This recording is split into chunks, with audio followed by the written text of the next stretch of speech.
అద్భుతమైన నాన్న ఉపదేశముతో మీరు మాతో మాట్లాడారయ్యా. పరలోకపు మన్నాని మాకు ఈ దినాన నన్ను అందించినందుకు నీకు స్తోత్రములు ప్రభా. అవును, ఎలా నడుచుకోవాలో, ఏ రీతిగా ఉండాలో ప్రభా మీరే చక్కగా చోటుగా మాట్లాడినందుకు నీకు స్తోత్రములు తెలియజేస్తున్నాను. ఈ మాటలు విన్న ప్రతి బిడ్డలు ప్రభా అయాదులను విని ఇక్కడే మర్చిపోతున్నట్టు ప్రభా ఎందుకంటే పరిపరిచయమని కూడా ప్రార్థన చేస్తున్నాం. అబ్రహము, ఇస్సాకు, యాకోబుల దేవుడా, మా పితల దేవుడా, గొప్ప దేవుడా, యేసయ్య నీ నామానికి మహిమ తెచ్చుకుంటూ ప్రార్థన చేస్తున్నాం.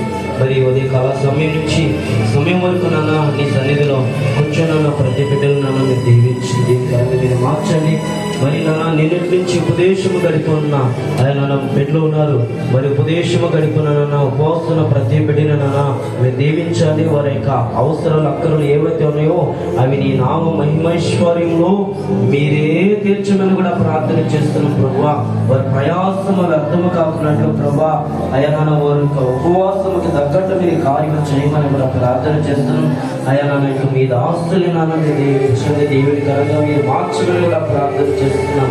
ఇంకా బహుబలంగా నాన్న ఆస్తుల్ని నాన్న ఈ ఘనమైన భూరుగా మీరు వాడుకోమని సమస్త మహిమ